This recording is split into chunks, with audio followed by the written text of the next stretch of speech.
Olá, gente!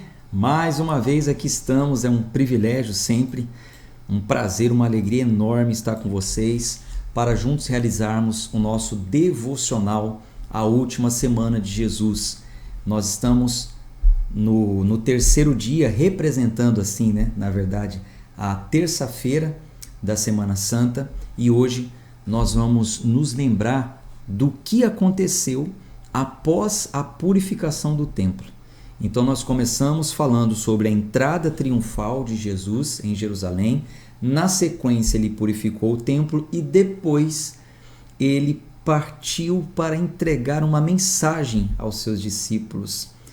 Ele entregou uma mensagem profética, simbólica, vamos dizer assim. Mas eu vou te explicar sobre isso no decorrer da nossa mensagem. Antes, nós vamos fazer uma oração, uma breve oração. Se você puder aí fechar os seus olhos, vamos falar com Deus. Amado Deus, bondoso Pai, rendemos graças ao teu santo nome, porque o Senhor é muito bom e as tuas misericórdias duram para sempre. Por causa das tuas misericórdias, estamos aqui reunidos, Senhor, em mais um devocional. Pedimos que o Senhor fale ao nosso coração, abra o nosso entendimento. Oramos sempre em nome de Jesus. Amém e amém. Deixa eu já pegar aqui a minha Bíblia, já deixar aqui próximo. Se você tem a sua Bíblia aí também, já pegue a sua, porque daqui a pouco nós vamos ler algumas referências. Estamos analisando os fatos, os últimos fatos da última semana da vida de Jesus. E uma coisa que aconteceu neste dia, e é muito conhecido também, porém pouquíssimas pessoas entendem o real significado, é a figueira que secou. Quem aí já ouviu falar sobre a figueira que secou até a raiz? Coloque aí nos comentários. Você já ouviu falar que Jesus, ele olhou para uma figueira e ela não tinha frutos, e ele falou que ninguém mais coma fruto de ti, e a figueira secou, os discípulos ficaram admirados, mestre, a figueira secou e tal. Vocês já ouviram? Quem já assistiu alguma pregação que fala sobre isso? O que foi falado nessa pregação? Bom, já que nós já abrimos o verbo e no dia de ontem falamos contra o falso ensino religioso e aquele sistema corrupto, ganancioso, tendencioso a lucrar em cima das pessoas, me responda, quem aí já participou de uma campanha com cunho financeiro em cima dessa passagem da figueira que secou?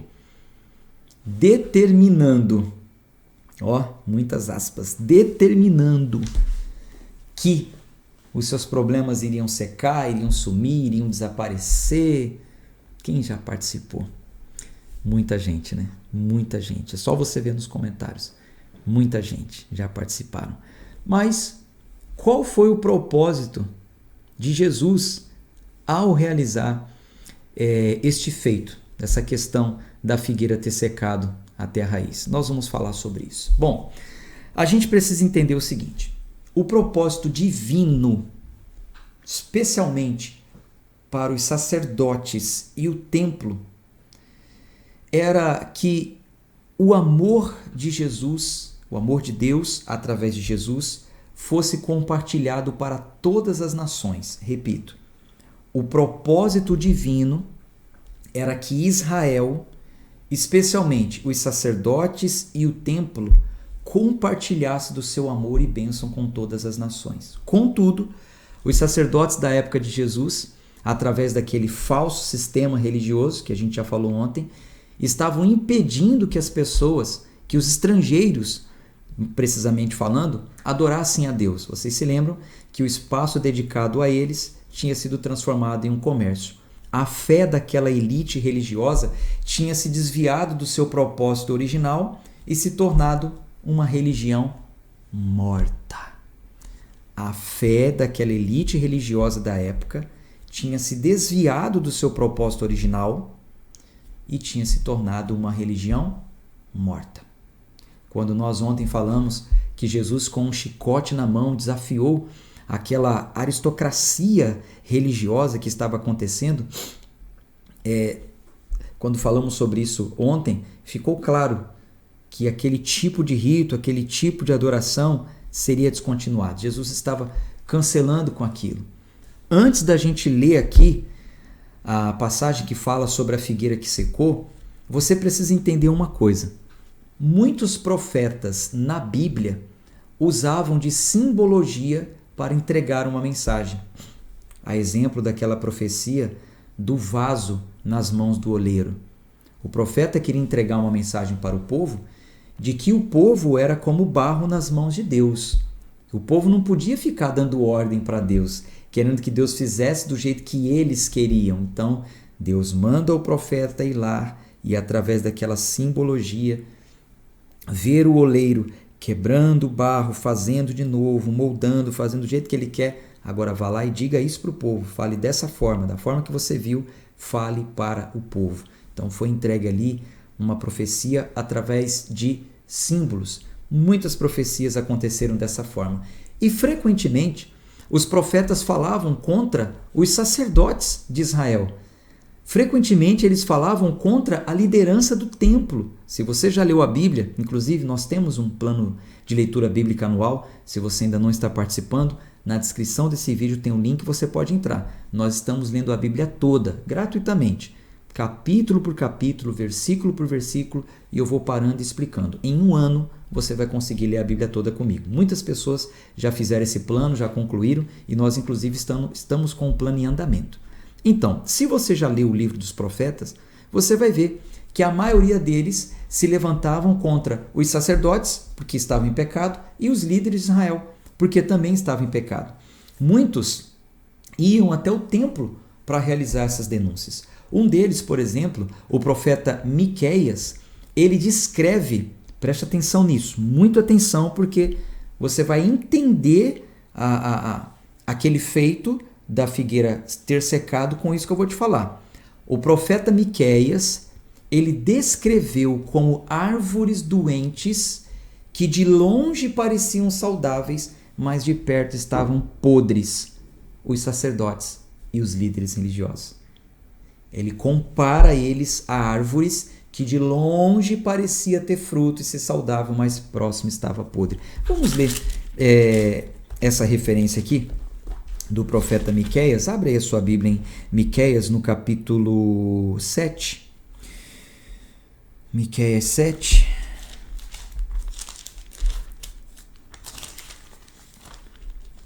Um livro lá dos profetas menores, né?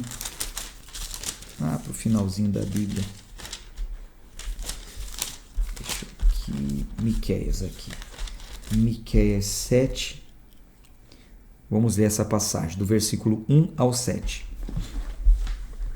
Ai de mim, porque estou como quando são colhidas as frutas do verão, como quando se procuram uvas depois da vindima.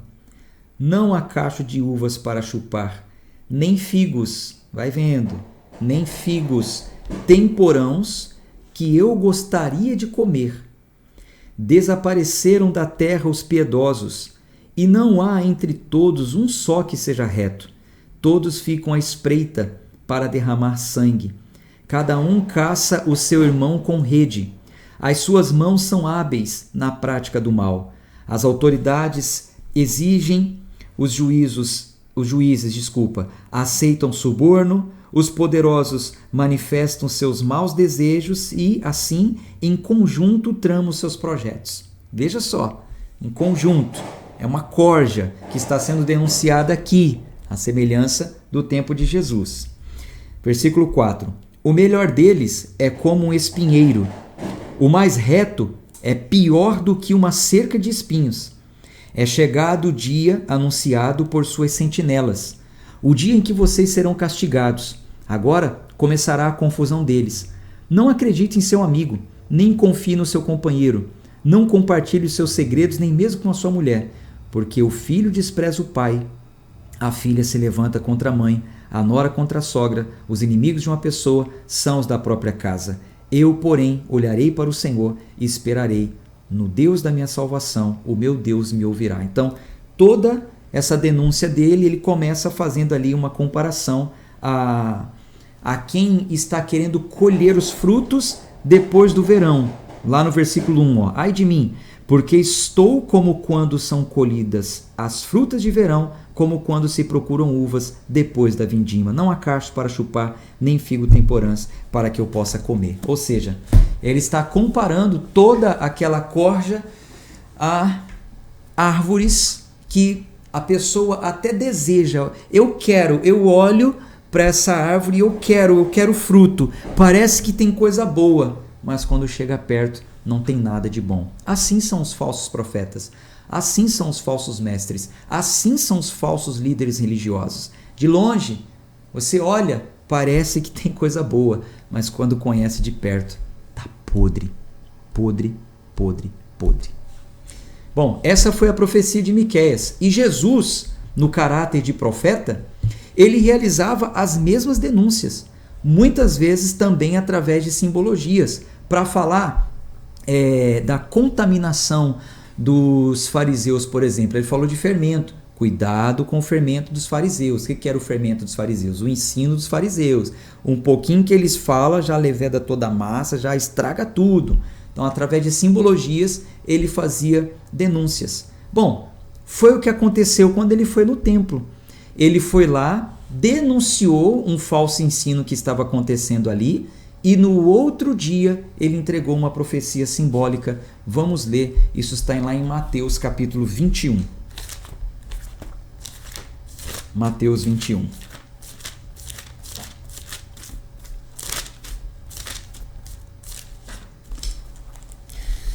Mateus capítulo 21. Gente, uma pausinha aqui para falar algo que todos já sabem, mas não custa lembrar, né? Se inscreve no canal. Você que é novo por aqui, dá uma força.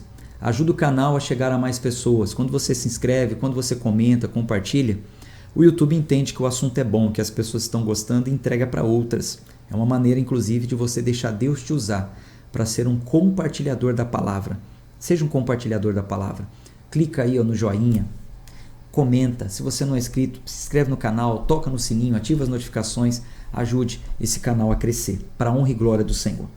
Então vamos ver essa profecia que Jesus entregou, uma profecia simbólica. Então entenda o caráter do texto. É uma profecia simbólica à semelhança do que fez Miqueias. Mateus capítulo 21, versículo 18. Cedo de manhã, isso aqui é logo depois da purificação do templo, tá? Logo depois, se você vê no título aí da sua Bíblia, do versículo 12, Mateus 21, 12, purificação do templo.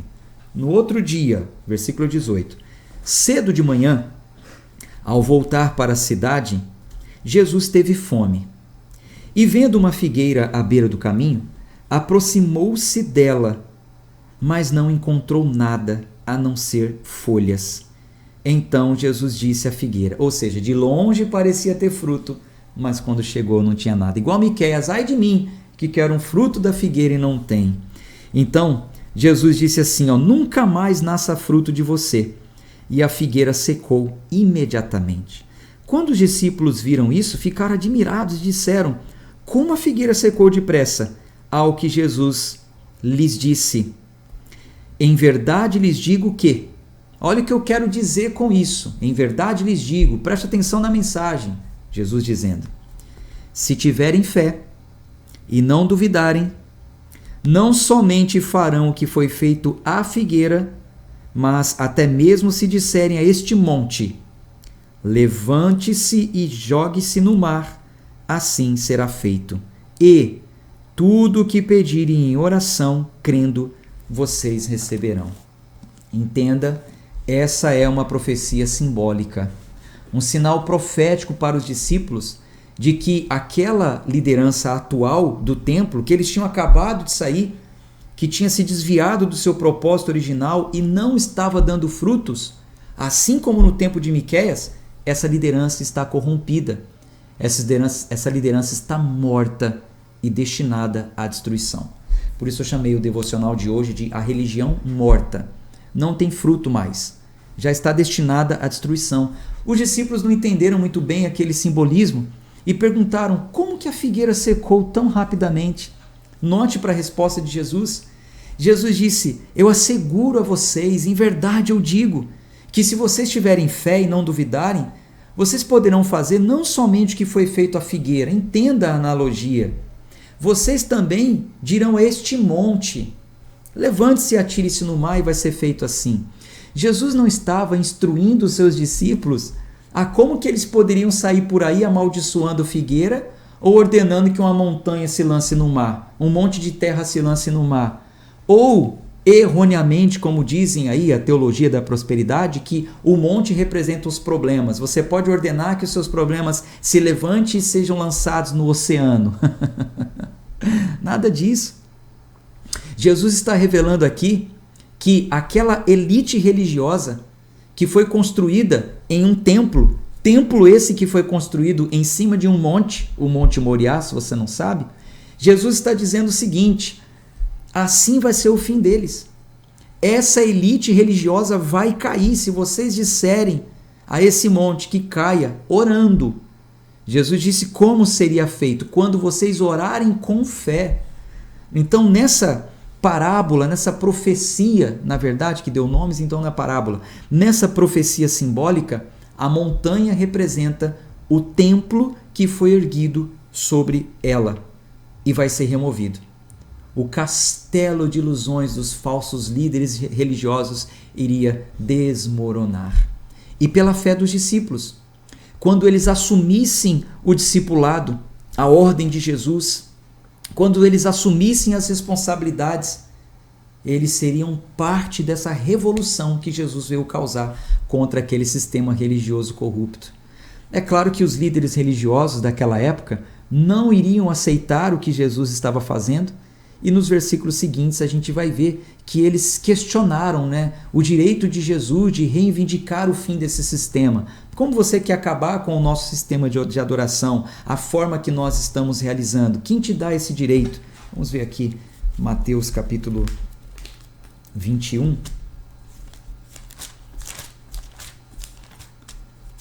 Mateus 21, versículo 23. A autoridade de Jesus. Veja só. Jesus entrou no templo e, quando já estava ensinando, os principais sacerdotes e anciãos do povo se aproximaram dele e perguntaram: com que autoridade você faz essas coisas? Quem lhe deu autoridade? Então, Jesus ele vai responder para eles através de parábola. Jesus vai falar por parábolas como eles eram corruptos. Jesus vai denunciar a corrupção deles. Tá, vocês estão me interrogando? Deixa eu falar uma coisinha aqui de vocês, só que Jesus fala por parábolas. Duas parábolas aqui, a parábola dos 2 filhos e a parábola dos lavradores maus. Eu não vou ler tudo, porque é só um devocional, senão a gente também levaria muito tempo. Mas, de uma forma mais específica, a parábola aqui dos lavradores maus, acredito que a maioria conhece, aqui em Mateus 21, do versículo 33 ao 46, fala sobre um senhor das terras que arrendou a terra, que contratou lavradores para preparar aquela terra e tal, e depois de um tempo ia voltar para colher o fruto. Então ele manda algumas pessoas irem colher o fruto e os lavradores não dão o fruto, expulsam aqueles que foram colher. Então, por fim, resumindo a parábola, o dono da terra manda o próprio filho ir colher os frutos. E o que os lavradores fizeram com o próprio filho? Mataram o próprio filho. Eles destruíram, mataram o filho do dono da vinha. Então, Jesus ele está falando aqui deles e eles entenderam. Quer ver lá no último versículo? Versículo 45. Olha só. Os principais sacerdotes e os fariseus, ouvindo essas palavras, entenderam que Jesus falava a respeito deles. E, embora quisessem prendê-lo, tinham medo das multidões, porque estas o consideravam como profeta. Eles entenderam. A carapuça serviu certinho neles. Então Jesus responde por parábolas qual era a autoridade dele e o quão corruptos e mau caráter eles eram.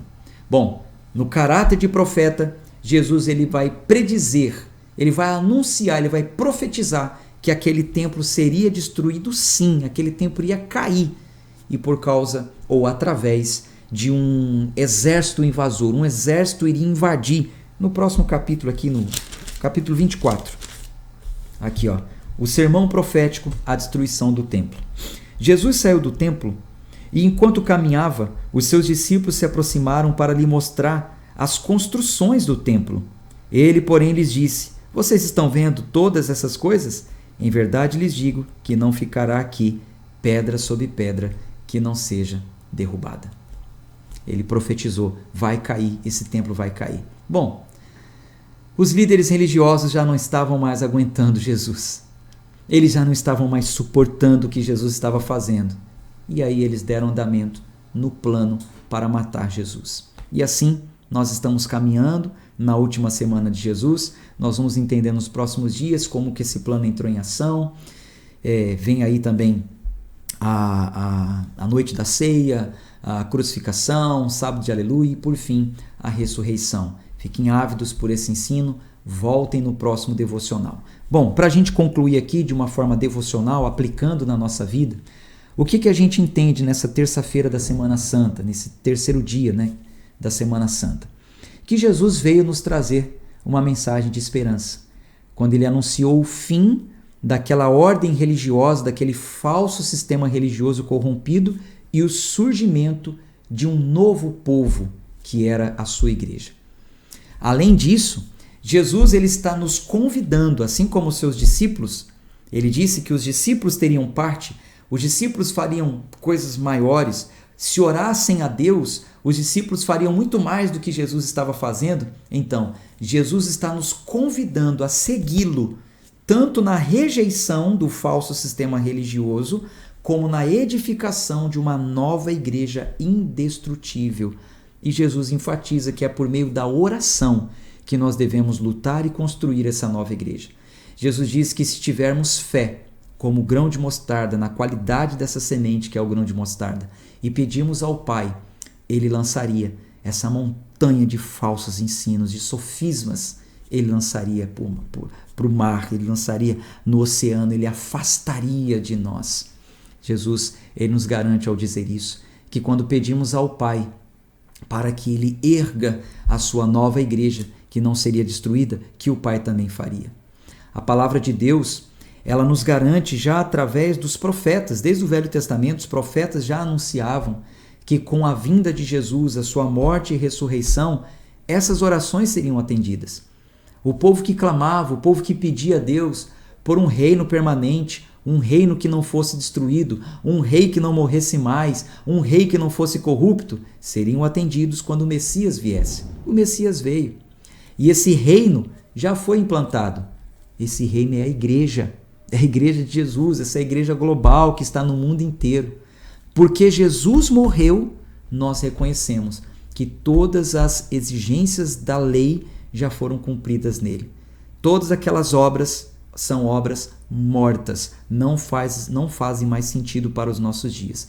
E porque Jesus ressuscitou, nós reconhecemos que nele está sendo edificado esse novo templo chamado igreja e que não pode ser destruído nem pela morte, não pode ser destruído nem pela corrupção. Então, juntos, vamos orar, vamos falar com Deus. Eu quero junto com você pedir a Deus nessa noite que caia por terra esses falsos ensinos, esses falsos sistemas, esses sofismas que iludem tantas pessoas. Vamos pedir a Deus, vamos pedir com fé. Eu quero orar também por você que talvez está chegando hoje pela primeira vez nesse devocional, que você entenda isso, que você aceite isso, que o Espírito Santo tenha acesso ao seu coração e que você entenda que Jesus ele está estabelecendo aqui na terra essa nova igreja, a qual você pode fazer parte. E essa nova igreja somos nós, estando ligados nele. Por meio da fé, nós podemos nos unir a Jesus na construção dessa nova igreja. Repito, igreja que nem a ameaça de morte e nem a corrupção irá destruir. Vamos orar? Vamos falar com Deus? Se você pode, onde você está, elevar os seus pensamentos a Deus, feche os seus olhos. Vamos falar com o nosso Pai, Pai bom, Pai amado, Pai querido, Pai santo. Glorioso Deus, Deus que nos enviou Jesus, Jesus que nos entregou essa mensagem tão maravilhosa e tão gloriosa. Que nessa noite devocional possamos abraçar essas verdades em nosso coração. E através da nossa oração e fé, pedimos ao Senhor, ó Deus, em nome de Jesus, que essa montanha, que esses sofismas, que esse falso sistema caia por terra, que o Senhor lance no mar, para longe da nossa vida, para longe dos nossos amigos e dos nossos entes queridos, e que haja um resgate, Senhor. resgata os seus, vá ao encontro dos seus, os eleitos, os salvos, os teus escolhidos, que haja conversão nessa noite, Senhor, em nome de Jesus, que vidas sejam entregues ao Senhor, Pai. Te louvo, te agradeço, na certeza que o Senhor sempre ouve a nossa oração. Obrigado, Deus, por esse privilégio que o Senhor tem nos dado de estarmos reunidos aqui nesses devocionais durante essa semana. E peço ao Senhor que através da gravação que fica disponível, chegue essa mensagem a muitas pessoas. Para a tua honra e glória, oramos em nome de Jesus, que assim seja, amém? Graças a Deus, graças a Deus. Meus irmãos, que o Senhor te abençoe, te guarde, te proteja, que a bondade, a graça e a misericórdia do Senhor te acompanhe. Esse devocional está fazendo bem para você? Você está aumentando em conhecimento, consequentemente em graça e paz? Divulgue, compartilhe, chame alguém para estar com você no nosso próximo devocional. Fale das maravilhas que você tem aprendido. Seja um compartilhador da palavra de Deus, tá bom? Um abraço de fé e força e até o nosso próximo encontro. Tchau, tchau.